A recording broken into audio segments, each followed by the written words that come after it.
Protests and violence are once again rippling throughout the Middle East. This time, an anti-Islamic firm is part of the cause. What started as a YouTube trailer has now resulted in the death of US diplomats, including an ambassador, and waves of protests across Muslim-majority countries, mainly in the Middle East region. To us, to me personally, this video is disgusting and reprehensible. It appears to have a deeply cynical purpose to denigrate a great religion and to provoke rage. I've made it clear that the United States has a profound respect for people of all faiths. We stand for religious freedom, and we reject the denigration of any religion, including Islam. While some analysts believe that the attack on the US Embassy in Libya was a result of more than just the anti-Islamic film, much of the focus of the protests have continued to focus on the film's overt insult to the religion. This new wave of protests adds to many other smouldering issues that have continued to impact the Middle East region in recent times. Tonight on Global Perspectives, we bring you an exclusive interview with someone who has intimate knowledge of the region, as the former head of the Al Jazeera network, Wada Kanfar, transformed the way the world saw the Middle East. In conversation with Global Perspectives during his recent visit to Colombo, Mr. Kanfar presented an alternative perspective about a number of critical conflicts, including Syria, Israel and Palestine, and Iran. I think the nuclear threat of Iran is very much exaggerated. And I do think that the Western powers, and Israel in particular, have exaggerated this threat to a large extent, and I do not share the same concern. Neither most of the Arab world. That's what's ahead on Global Perspectives tonight.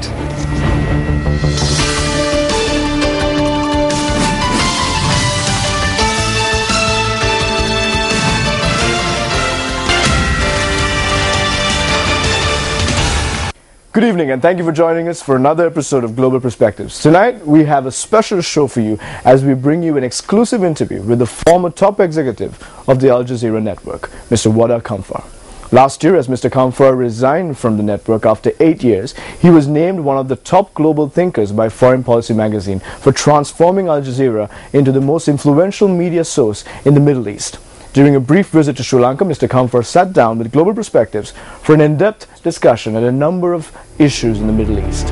The main reason for Mr. Wada Kanfar's visit to Colombo was to deliver the commemoration lecture of the Bakir Marcus Center for National Unity. At that lecture, the former Director General of the Al Jazeera network spoke about what is now commonly referred to as the Arab Spring. His lecture was titled Arab Awakening, Birth of a New Political Paradigm. We know that the West has established within it great civilization based on participation and political democracy and so on and so forth. When it came to Middle East, we have seen the worst and the most ugly face of Western dominance and hegemony. Later, Mr. Kanfar spoke at the press club event at the Sri Lanka Press Institute. There, he talked about media, ethics and good governance. Mr. Kanfar shared his experiences running Al Jazeera in the midst of threats, trying to protect its journalists, and what kind of an impact journalists and the media can and should have on democracy. But the worst form of journalism is journalism that deceives the public. We found that Mr. George Bush was actually planning to hit and destroy our headquarters in Dawhadistan. And that was the discussion that took place between George Bush and Tony Blair. In 2004, that was the major story that we did cover. It was leaked to us by some good people inside 10 Downing Street who have seen a memorandum, and they decided that this is too bad to be hidden. So they leaked it to the Daily Mirror, and from the Daily Mirror, of course, we picked it up and it became something that the international media started talking about. Mr. Kanfar served as the head of the Al Jazeera satellite network during a tumultuous time in the Middle East that included the overthrow of the former Egyptian President Hosni Mubarak, the ongoing nuclear threat from Iran, increasing tensions between Israel and Palestine, and the violence in Gaza. Oftentimes, it was only Al Jazeera that was able to report from the ground. We begin our interview tonight with Mr. Kanfar by talking to him about one of the most contentious conflicts in the Middle East right now, and that's Syria. Mr. Kanfar talks about sectarian violence and some of the misconceptions that the rest of the world has about the conflict. I want to start by perhaps talking about one of the most pressing issues in the Middle East right now, which is Syria, which you touched upon on your speech earlier today as well. I read a recent article that started with the phrase saying, "What is President Assad thinking?" And I was wondering if you could help us understand outside the region what he really must be thinking as this crisis escalates almost to no end. You see, Anurada, I think the problem of most of our leaders in the Middle East, that they are detached from their people, detached from their reality. They are living in their own virtual, their own realm, which is completely far and distant from what actually things are happening on the ground. I think Al-Assad himself is right now in a very deep crisis. He continues to dismiss what is happening in his country as a conspiracy by the West and by regional powers trying to bring down a regime that he claims that was the center of access for resistance. In my opinion, this regime has been for 4 decades oppressing the public, although this regime was part of an axis that used to call itself the axis of resistance, but that was never a justification to oppress the public. Those who would like to struggle against injustice wherever it is, they cannot do that by oppressing their public. And this is what the regime now is losing on a daily basis, and the revolution is winning also on a daily basis. But unfortunately, there is a lot of chaos taking place in the region. There is very much of loud voices going around about the revolution without really presenting solid assistance and help to the rebels and to the revolution itself, neither from the Americans or the Europeans or even the neighboring countries, who are very reluctant to really give support and considerable support and quality arms to the rebels. But don't you think that they're facing this conflict as we do it? We saw it here in Sri Lanka. Is it rebels? Is it terrorists? Is it revolutionists? And how does that fit in? Because I've seen both sides saying it's good to arm the rebels and help this movement. Then again, some people say, we've tried this before and has failed in other parts of the world. So is it a good idea? What is your comment to that? A revolution, a mass revolution against a dictatorship that has started peaceful one for 8 months. Nothing, actually, not even a stone was thrown from the people against the army. But unfortunately, when the killing started amongst the civilians, and the brutality of what we have seen during the last few months was immense, people from within the army split away and started to defend their people, to defend their villages and their towns.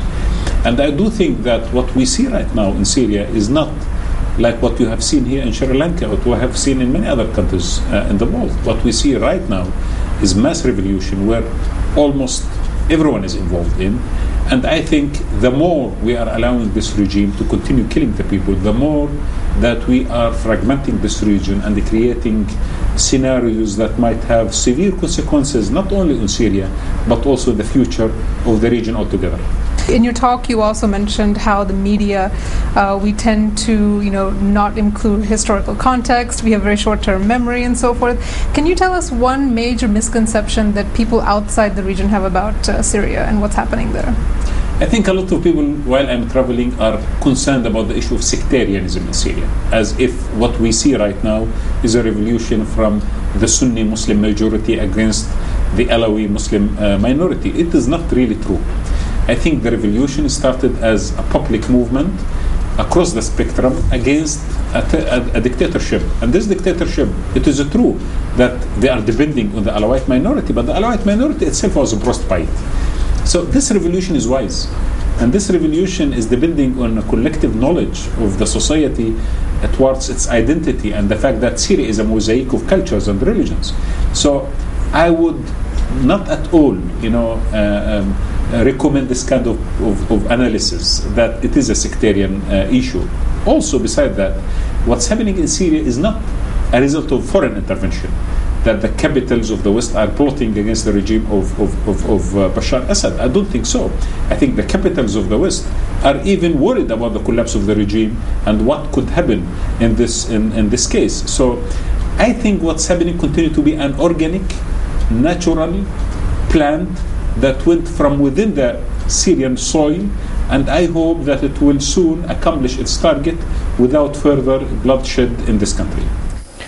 Born in Palestine, Mr. Kamfar has a diverse academic background. His postgraduate studies have focused on philosophy, African studies, and international politics. During his nearly decade-long tenure at Al Jazeera, he covered the world hotspots such as South Africa, Iraq, and Afghanistan. In this second segment, the conversation turns into Israel-Palestine conflict. Let's move from one area in the Middle East, seeing protests, to another one that I know is close to your heart, the Palestinian regions. We've been seeing reports over and over again. They're protesting against the high cost of living. Government isn't able to pay salaries and so forth. And President Abbas himself has called it a Palestinian spring.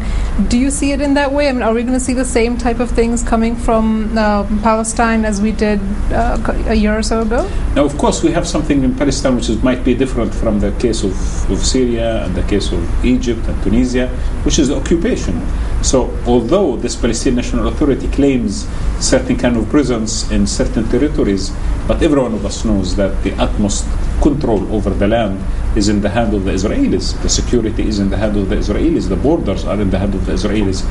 So I think that the presence of the Palestinian National Authority at this stage is threatened not only because of certain kind of technicalities, but the sole existence of it is losing its justification.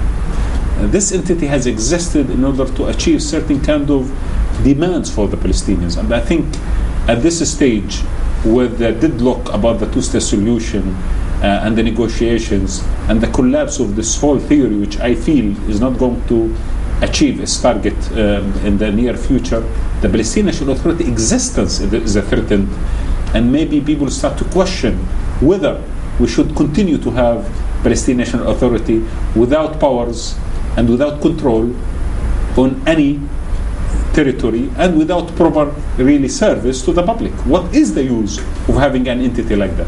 Well, it's good that you brought that point up, because I was just going to ask you about earlier this year, one of the architects of the Oslo Peace Accord made that statement, in fact saying, you know, the peace process isn't working, maybe you need to dissolve the Palestinian Authority and just hand everything back to Israel and say, here, take care of the people. I mean, is that what you're sort of getting at? I mean, saying that there is no cause for the Palestinian Authority anymore? I think the Palestinians are now in front of a great test of whether they would like this struggle to continue on foundations that correct the mistakes that they have done during the last few years. I think the theory itself needs to be revisited. The two-state solution itself needs to be revisited. This is not taking us anywhere. And this perpetual concentration on a process of negotiations is helpful maybe for certain political gains and aims, but not helpful to resolve this historical conflict that we are experiencing. I do believe that we need a new imagination within the Palestinian sphere, and also we need a new imagination of where are we heading as far as our relationship as Palestinians and Arabs with Israel itself.